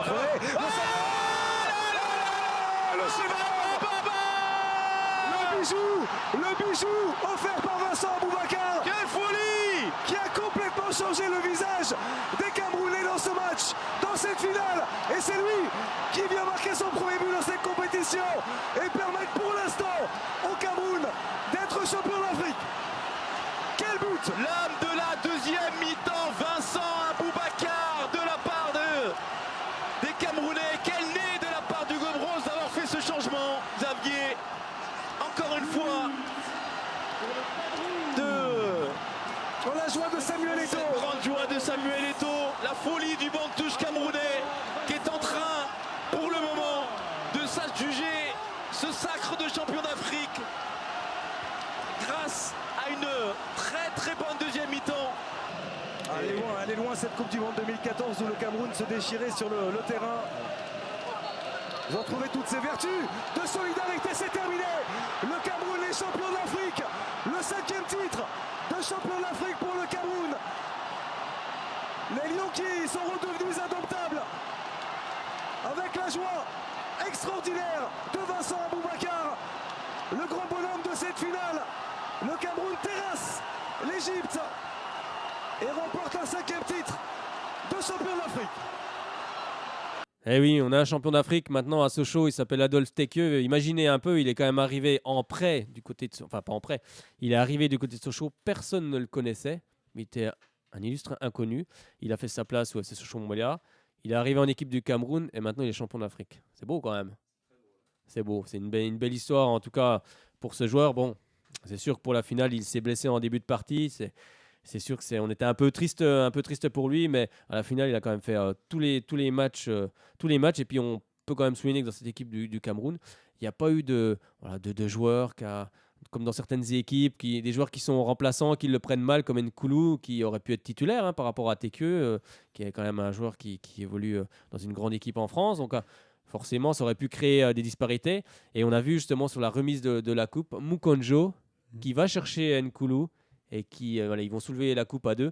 Et ben voilà, c'est ça aussi, l'état d'esprit est important et c'est peut-être ça aussi qui a fait gagner cette équipe du Cameroun. En tout cas, on est très content pour tout le peuple camerounais. Allez, on va parler justement avec Bernard, je crois, parce qu'on a Bernard au téléphone, il me semble. Oui, c'est ça. Bonsoir Bernard, comment ça va? Bonsoir, oui. Ça va. Ça va, même après la défaite du FCSM à Brest? Ouais, mais comme je disais à Fred tout à l'heure, avec le match qu'on fait, qu'on joue 15 minutes, puis après, voilà, une fois qu'on prend le but, voilà quoi. Oui, un but évitable. Oui. Comme je disais avec des collègues de travail ce matin, c'est un peu le même que contre Clermont, le premier but de Clermont. Oui, c'est pareil. Pas de marquage. Ben voilà, il n'y a pas de marquage au deuxième poteau, l'autre il monte toujours tout le monde, il est tout seul, voilà quoi. Oui, puis ils sont deux, hein. Ils sont deux tout seuls, hein. Ils sont deux. Bah oui. Donc, c'est quand même dommage parce que je pense que à 1-0 il y avait moyen de revenir. Oui, à 1-0, je pense qu'on pouvait égaliser. On pouvait. Oui. Mais après, il faut le faire. Et c'est vrai qu'après, on se livre un petit peu. Et on prend ce deuxième but. Puis après, le match est terminé. Hein. On sait que Brest, ici, on menait 2-0. Ils étaient revenus en fin de match. Bon, nous, on ne l'a pas fait, malgré qu'on avait fait, je pense, un des plus beaux matchs de la saison contre le Stade brestois. Mais là, finalement, Sochaux ne l'a pas réalisé. Mais bon, encore perdre chez le leader, c'est pas encore ce qui est le plus inquiétant pour moi. Par contre, c'était le match de la semaine dernière contre Orléans qu'il ne fallait absolument pas perdre. Oui, mais et puis encore une petite parenthèse sur le match de Brest. Oui. J'aurais dit M. Cartier, j'aurais pas mis Darby, moi j'aurais mis Nora sur le côté. Oui, aussi, c'est vrai que c'est les choix également. Mais en tout cas, moi ce que j'ai bien aimé de l'Arbi, c'est qu'on voit qu'il a quand même de la technique. Il va nous apporter quand même beaucoup. Après, avec Tousgar, c'est pareil. Il faut attendre un petit peu. Ils ont parlé d'automatisme. C'est sûr qu'il faut qu'ils se complètent un peu. Mais je pense que ces deux joueurs vont nous emmener beaucoup. Et il y a aussi Florian Martin qui va revenir, ce qui est important. Pas Olivier Werner qui s'est fait réopérer. Ça, c'est une mauvaise nouvelle pour Sochaux. D'ailleurs, il y a une prolongation de contrat. Je pense qu'il va lui être faite très bientôt. C'est en tout cas une bonne chose. C'est ce qui marquait sur le journal. Oui, c'est ça. C'est ça. Il proposerait une prolongation de contrat. Oui, tout à fait. Florian Martin dans le groupe demain, non? Ah, j'ai pas encore fait attention au groupe, donc je vais te dire ça tout de suite. On va en parler justement. Bah oui, il est dans le groupe demain. Il est bien dans le groupe demain. Ah, cool. Ah, ben, il nous a manqué, lui. Avec Franck Honora aussi qui revient dans ce groupe socialien. Et pourquoi pas essayer Ibrahima Konaté, le jeune joueur en défense centrale, qui a été très bon contre Monaco. Ah oui, contre Monaco, je vous trouvais très bon, Konaté. Exactement, donc pourquoi pas tenter de le mettre également, mais ça c'est Albert Cartier qui décidera, on ne peut pas décider à sa place. Bon, un match face à Auxerre demain, bon, il faut gagner, il faut la première victoire en 2017, il faut que ça soit demain. Ah oui, bah, de toute façon, on n'a plus le choix, parce qu'après, si on ne gagne pas devant ça gagne, on va se faire distancer, et puis après la montée, ça va être compliqué, quoi. Exactement, maintenant la montée, je pense qu'il faut la mettre un peu de côté, il faut jouer les matchs les uns derrière les autres, il faut gagner le plus possible de matchs, puis 2 mois avant la fin du championnat, on verra où on sera vraiment, et là on pourra dire si on joue la montée ou pas, mais là il faut jouer les matchs, puis il faut les gagner surtout, et peut-être qu'en gagnant ce premier match, ça va faire un petit déclic dans la tête des Sochaliens, et puis là on va lancer une série, et puis après on reparlera de la montée plus tard. Voilà, parce que je pense, celui qui va faire une bonne série sur février-mars, je pense qu'il sera dans les 3 premiers à la fin, je pense. Ben, on va voir, on verra en tout cas. Oui, voilà, quoi. Tu seras au match demain ? Oui, on peut quand même féliciter le Cameroun pour la Coupe d'Afrique, par contre. Bien sûr, on en a parlé juste avant. Oui, bien sûr, on félicite Adolphe Tekieu et tout le peuple camerounais pour cette belle victoire en Coupe d'Afrique. Oui, parce que c'était mal barré. Il y a 1-0 pour l'Égypte à la mi-temps, c'est mal barré. Oui, comme quoi il ne faut jamais lâcher un match dans le sport. Il ne faut jamais lâcher, il faut toujours aller jusqu'au bout et on peut renverser des situations. Merci Bernard de ton appel. Et puis, je ne sais pas si on se verra demain au Stade Bonal. En tout cas, si ce n'est pas demain, ça sera une prochaine fois. Oui, encore une petite question. Concernant Adolphe Tekieu, il n'a pas comme blessure. Je ne sais pas trop. En tout cas, je ne sais pas pour le moment ce qu'il a vraiment. Moi, j'ai eu peur que ce soit les ischios. Je le voyais qu'il se tenait à les ischios. Donc, voilà, je ne sais pas vraiment. Il est peut-être sorti à temps également. Donc, on en saura plus, je pense. Oui, dans les jours à venir, quoi. Après, il faut passer des examens. C'est compliqué. Mais j'espère en tout cas que c'est pas grand-chose. Oui. Parce qu'on a besoin de lui. On a besoin de lui. On a besoin d'un Tekieu, comme j'ai vu jouer en Coupe d'Afrique, qui était très bon. Merci Bernard pour ton appel. Et puis, on se dit, si c'est pas demain, une prochaine fois du côté du Stade Bonal. Oui, et puis, allez, Sochaux. Bien sûr, allez, Sochaux. Allez, à bientôt, Bernard. Merci de ton appel. Allez, on était avec Bernard. Allez, on va parler un petit coup de ce qui s'est passé en Franche-Comté avec en CFA. Jura Sud Foot qui est allé s'imposer du côté de la réserve de Reims 1-0. Jura Sud Foot est pour le moment 6e avec 23 points. Un mot de la CFA 2 avec les résultats. La réserve de Sochaux, on l'a dit tout à l'heure avec Alexis Freitas qui s'est incliné face à Ivry 3-1 à domicile. Ornans, le Racing Besançon, le match a été reporté.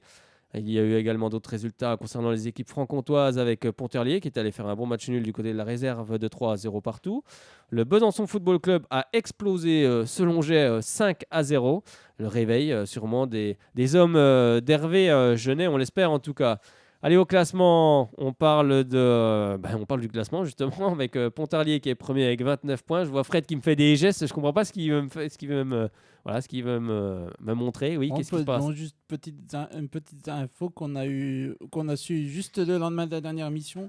C'était l'éventuelle fusion du Racing et du Clémenceau. On en parlera la semaine prochaine. Je vais essayer de réunir les acteurs pour en parler. Avec Pontarlier premier avec 29 points. Ensuite, on retrouve la réserve de Sochaux qui est 8e avec 18 points. On a aussi le Racing Besançon 12e, 11 points. 13e, Ornans 10 points. 14e, le Besançon Football Club 7 points. Mais toutes ces équipes ont des matchs en retard. Donc, le classement va sans doute bouger dans les semaines à venir. Allez, un petit mot de handball. Cette fois-ci, on passe du côté de la LFH avec les résultats de la 12e journée avec Toulon qui a battu Fleury 29-21, l'OGC Nice qui a battu Brest 22-17, Nantes c'est ici qui s'impose 33-22. L'ESB de Sandrine Mario Delair, c'est également de Raphaël Tervel, s'est imposé à Celles-sur-Belle, un très beau match, 23-22. Et il y a aussi Chambray qui est allé gagner du côté de Dijon, 27-25. Avec au classement, le SBF est 4e avec 25 points. À savoir que le SBF jouera le derby Bourgogne-Franche-Comté ce dimanche 12 février à partir de 15h15 du côté du Palais des Sports. Allez-y, soyez nombreux et nombreuses pour soutenir les filles de l'ESBF. Le match sera également retransmis sur beIN Sport. Allez, un match où on était présent avec toute l'équipe, avec le Grand Besançon de handball qui recevait Chartres, une équipe qui évolue en D1, 3,5 millions qui évoluait en D1 la saison dernière, qui est redescendue cette saison, qui a un budget de 3,5 millions et qui justement se déplaçait du côté de Besançon. Un match compliqué avec les hommes de Christophe Vianney qui d'entrée de match prenait un +5 voire un +6, mais finalement le Grand Besançon du handball a renversé complètement la situation dans un match fou et pour s'imposer 29-27. On va écouter justement Sylvain Rognon et Antoine Gros qui reviennent sur cette rencontre.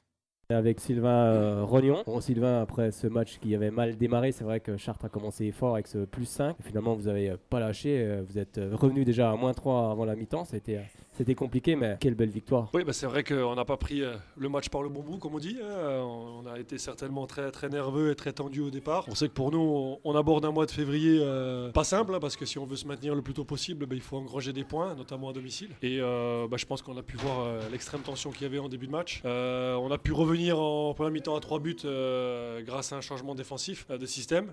Donc c'était un moindre mal, on va dire, vu la première mi-temps qu'on avait fait. Et puis, c'est à l'image de la première partie de saison, avec le résultat au bout, parce que c'est une équipe qui lâche pas, avec des grosses valeurs, et ça fait plaisir de gagner dans la douleur, dans la souffrance comme ça, parce qu'il faut pas oublier qu'en face il y a Chartres qui redescend D1, 3,5 millions de budget, c'est un gros client. On a l'impression que c'est facile pour nous, mais non, tout est difficile, et c'est tant mieux pour nous, parce que c'est les plus belles victoires. À quel moment vous avez senti justement que ce match tournait? À un moment donné, on a senti une équipe de Chartres commencer peut-être à douter également, parce que Besançon faisait le jeu. C'est vrai qu'ils n'ont pas réussi à conserver un écart suffisant. On l'a dit, ils ont commencé à mener à 5-0. On a rectifié le tir et puis on est revenu à -3 à la mi-temps. On a tout de suite 2 ballons pour revenir à -1. Donc après, le score, c'était plus le même match. Quand ça oscille entre -1, -2, -3, match nul, c'est plus abordable pour nous. Ça joue à 1 ou 2 possessions. Et c'est pas pareil que quand il y a un éclat de 5-6 buts. Donc la force de cette équipe, c'est d'avoir résisté dans les temps faibles qu'on a pu avoir en première mi-temps. Et puis on a eu quelques temps forts, un petit peu de réussite à la fin. Et il y a tous les ingrédients pour gagner contre une équipe qui est plus forte que nous sur le papier. Oui, puis en plus, le public qui vous a soutenu dans les dernières minutes, ça aussi, c'est sûr que c'est encore plus motivant. Complètement, le public a été, il faut le dire, phénoménal, vraiment. Je pense qu'on surfe encore sur le titre de champion du monde.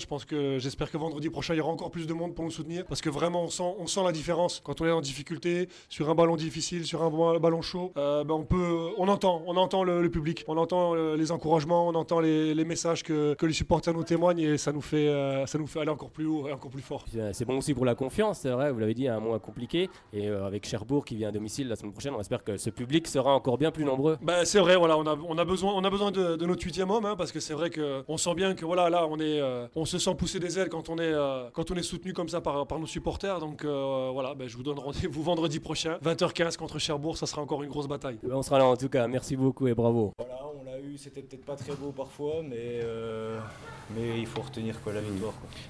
On peut plus lâcher de match. Déjà avant on pouvait pas, et là je veux dire il fallait gagner ce soir. Donc même à 6 buts, il faut toujours y croire. Tu regardes le mondial, la petite finale Slovénie-Croatie, c'est pareil, ils sont à -7, ils reviennent et ils gagnent la but. Ce soir on n'a pas été non plus la Slovénie, mais avec de l'envie tu peux gagner. Moi j'avais l'impression qu'on était au-dessus, mais à chaque fois qu'il fallait faire le break, on perdait un ballon bêtement, ou l'arbitre nous sifflait un truc contre nous, c'était bête là-dessus. Je pense parce qu'on était beaucoup plus agressif, alors qu'au début on était à 6 mètres, les pieds à 6 mètres, on s'est fait trouer. Non, faut pas s'imaginer ça du tout, faut gagner le plus de matchs possible pour être maintenu le plus vite possible. C'est objectif. De toute façon j'ai vu que ça allait pas, du coup il fallait vraiment mettre de l'envie. Même si j'ai essayé d'amener de l'envie pour motiver tout le monde, pas que ce soit que moi d'un côté, mais que ce soit vraiment tout le monde. 2 groupes. Ce soir il faut regarder, c'est l'esprit de groupe, c'est l'envie collective. Il faut enchaîner, il faut enchaîner. En 2 semaines on reçoit 2 fois, il faut gagner encore la semaine prochaine. On va valider ce soir. Moi je trouve que ça va. L'équipe est très soudée, que ça va. On a encore vu ce soir qu'on lâche pas, on est tous ensemble. On bloque tous ensemble et on va pas s'éparpiller. Il n'y a aucun problème dans l'équipe, on s'aime tous les uns les autres. C'est sûr qu'il y a des affinités, mais je veux dire là on est tous là. On tire tous du même côté, faut pas qu'on descende. Non, faut pas qu'on descende. Bien sûr que le GBDH ne descendra pas en faisant des matchs comme on a vu ce vendredi soir. Il n'y a pas de raison, ça devrait le faire. Mais c'est sûr que ça va être compliqué. Alors, pour le moment, le Grand Besançon du handball est 12e avec 7 points et va rencontrer justement ce vendredi soir. Donc soyez tous présents au Palais des Sports pour soutenir cette belle équipe de handball. En plus, on surfe aussi sur le titre champion du monde de nos Bleus, hein, avec la sixième étoile. Donc allez voir un match de hand, vous allez passer, en tout cas je peux vous le dire, un excellent moment. Ils recevront Cherbourg qui est actuellement 8e avec 12 points. Allez, on passe cette fois-ci. Il y avait Belfort aussi, hein, le Bob qui a fait 26-26 face à Sarrebourg. Et pour le moment, Belfort est 5e avec 27 points. 2 matchs de DH, on vous le dit ça rapidement. Jura-Dolois, Roche-Nouvelle, on fait 0 partout. Et puis Grand-Villard est allé gagner du côté de Champagnole, 1-0. Eh bien, on va parler cette fois-ci du futsal. On va d'ailleurs filmer en direct. Comme ça, si vous avez des questions à poser, vous pourrez les poser. Je regarde si tout fonctionne bien. Regarde Fred. Dis-moi si tout est bon. C'est pas parti. Ah, c'est pas parti. Ah, bah oui, c'est ça. C'est ça la technique. Hein. La technique, c'est pas toujours le top en tout cas. Allez, on va supprimer tout ça. Je crois que ça avait marché. Hein. Ça avait marché? Ah, bah si on te voit à l'image. Quoi, t'aimes pas? Caméra. Voilà. T'aimes pas être vu? Non, c'est ça? Tu veux pas qu'on te filme, Fred? Alors, faut que j'ai surtout une connexion. Allez, ce coup-là, ça devrait fonctionner. On va y arriver. Hein, allez, on va y arriver. Allez, justement, on va parler. Pas. Mais si, c'est bon. Mais non, mais c'est parce qu'il faut inverser. Voilà. Tu inverses comme ça. Puis là, normalement, ça doit fonctionner. Regarde, je pense qu'il doit nous voir. Thomas, il doit nous voir en direct là, non? Est-ce que tu nous vois? Je vais actualiser la page. Allez, vas-y, actualise. Actualise. Eh oui, je pense qu'on vous voit, c'est bon. Bon, bah c'est bon. Bah, là, on est en direct, donc vous pouvez poser vos questions. Justement, on est avec Steve Peduzzi, je me trompe peut-être? Peduzzi, ouais, c'est ça. Ah, on entend... non, qu'est-ce qui se Non, passe? c'est bon, c'est moi, je fais de l'après-écoute. Ah, oh là, attention. Alors, on est là pour parler justement du futsal, du Sporting Futsal Besançon. Il y aura un événement ce week-end au Palais des Sports, ce samedi 11 février. Justement, tu vas nous en dire plus sur cet événement. Alors, c'est un 32e de finale de Coupe nationale futsal. C'est une première à Besançon, donc, qui se déroulera ce samedi-là à 15h au Palais des Sports. Donc voilà, c'est vraiment une grande fête pour nous. C'est quelque chose qu'on attend énormément parce qu'en plus, on joue contre un club qui est plutôt réputé. Clenay, qui a eu un passif en D1, qui est aujourd'hui en D2. Donc c'est pour nous quelque chose en termes d'image qui est exceptionnel. Et pour les personnes qui ont envie de découvrir cette discipline qui est quand même bien différente du football, c'est quelque chose qui peut être important pour nous. Et surtout, si vous aimez la partie technique, le mouvement, enfin le spectacle, le futsal, c'est vraiment quelque chose qu'il faut découvrir. Alors pour ceux qui ne connaissent pas justement le futsal, qu'est-ce que c'est exactement ce sport? Même si tous les footeux connaissent, mais je veux dire ceux qui ne connaissent pas vraiment et qui ont envie d'en savoir plus justement sur ce sport. Et le futsal, donc, on se joue à 5 contre 5. C'est en 2 fois 20 minutes. Donc samedi, le match se jouera en temps arrêté, c'est-à-dire que toute sortie de ballon, le temps sera arrêté, donc c'est vraiment 20 minutes de jeu intense. Et puis donc il y a des règles différentes, il y a des fautes qui sont comptées, un peu comme au basket. Les arrêts de jeu sont comptés aussi, c'est-à-dire qu'on a 3 secondes pour jouer une touche, pour jouer un corner, pour la remise en jeu du gardien également. Et puis on a chacun un temps mort. Les changements se font en illimité. Il y a énormément de rythme. C'est spectaculaire. C'est vraiment quelque chose d'intense aussi. Il y a toujours du jeu. Enfin, on s'ennuie pas. On s'ennuie vraiment pas quand on vient voir un match de futsal. Alors justement, depuis quand est né le Sporting Futsal à Besançon? À Besançon, oui, parce qu'il est né il y a un peu plus il y a 4 ans maintenant, c'est notre 4e saison là, et c'est né d'une bande de potes. On pratiquait le futsal déjà avec un championnat amical, et on a entendu des bruits de couloir comme quoi un championnat allait se créer, un championnat officiel. À cette époque-là, il faut savoir qu'on faisait partie des 3 dernières régions qui n'avaient pas de championnat. Et donc, quand on a entendu parler de ça, on s'est réunis autour d'une table et en 10 minutes, on a créé le club. On a donné des attributions à tout le monde, qui fait quoi, et puis trouvé un nom.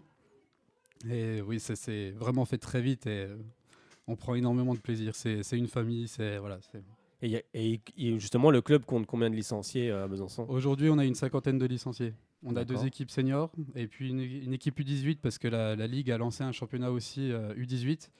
C'est surtout pendant les vacances scolaires. Donc là, c'est vraiment le début là aussi pour cette discipline dans cette catégorie. Donc il y a vraiment un championnat cette fois-ci. Oui, avec, il y a vraiment un plusieurs équipes. championnat, il y a une DH, il y a une PH. Il y a déjà des montées-descentes, donc voilà, c'est important. La DH, ce qu'il y a de bien, c'est que après, c'est un rêve, il ne faut pas non plus s'emballer. Il y a aussi l'accession en D2 qui est.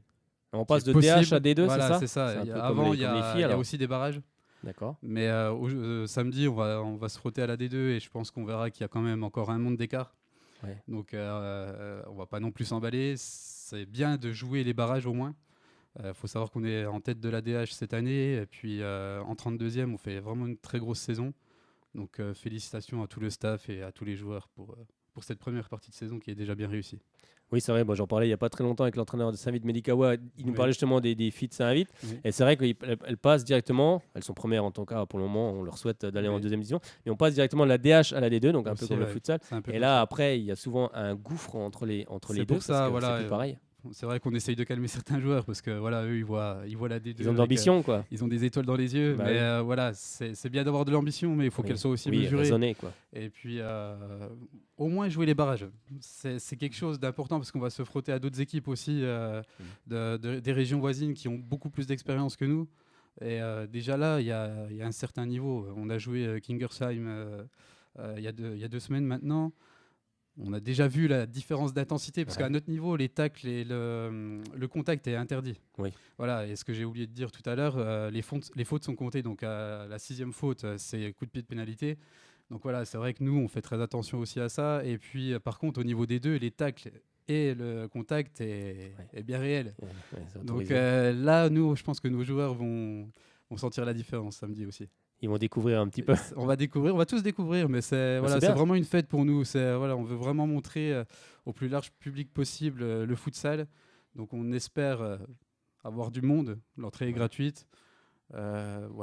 Si on peut remplir le palais, c'est très bien, mais déjà une partie, on sera déjà content. Hein. Oui, c'est vrai qu'il y a, puis comme on en parlait hors antenne, il y a 2 ans, l'équipe de France était venue du côté du Palais des Sports. Exactement. Et c'est vrai que le palais était plein. était plein et une ambiance exceptionnelle. Oui, on n'a pas vu le plus beau match de futsal. Oui. Parce que pendant très longtemps, il y a eu c'est 0-0. sûr, pour les experts, c'est sûr que oui. Alors, moi, j'avais pris beaucoup de plaisir quand même, aussi, même à 0-0. oui. Mais c'est vrai que ça a été un moment. On avait découvert aussi, même si je connaissais un petit peu, bien sûr.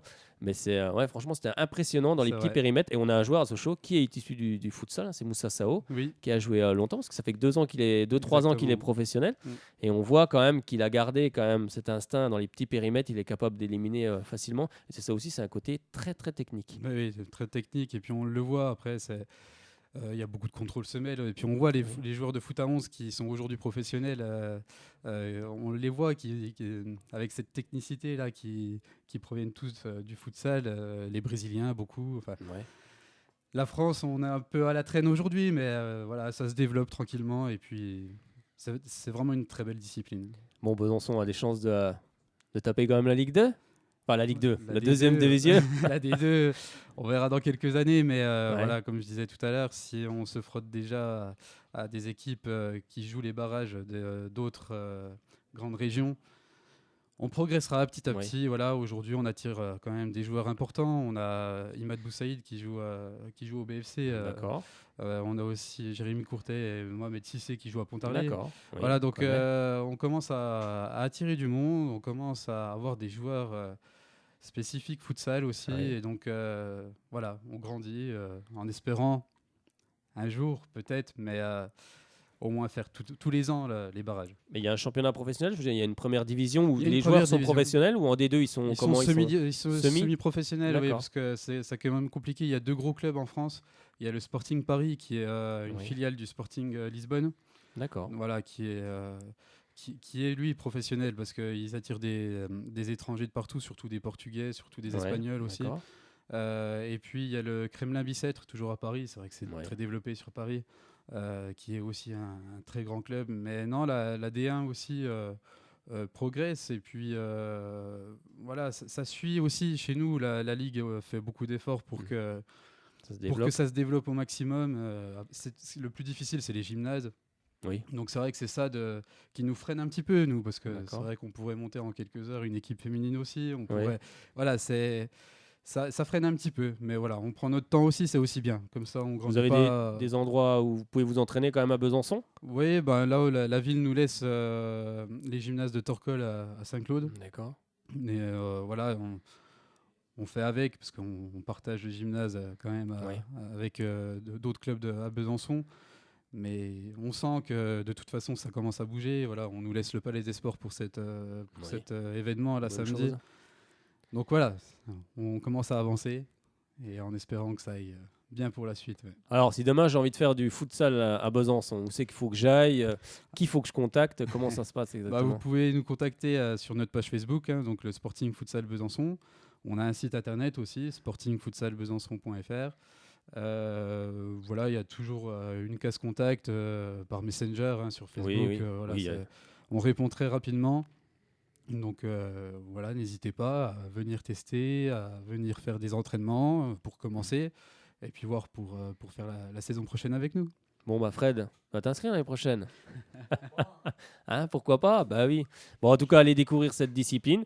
Soyez nombreuses et nombreux au Palais des Sports. Donc, on n'a pas dit l'horaire. C'est à quelle heure? C'est le samedi, donc à 15h. Donc, ce samedi 11 février, si je ne me trompe pas. Exactement. À partir de 15h. Donc, venez tous au Palais des Sports. Pardon. Les scores, non? Bah, peut-être, j'espère en tout cas que les scores sont...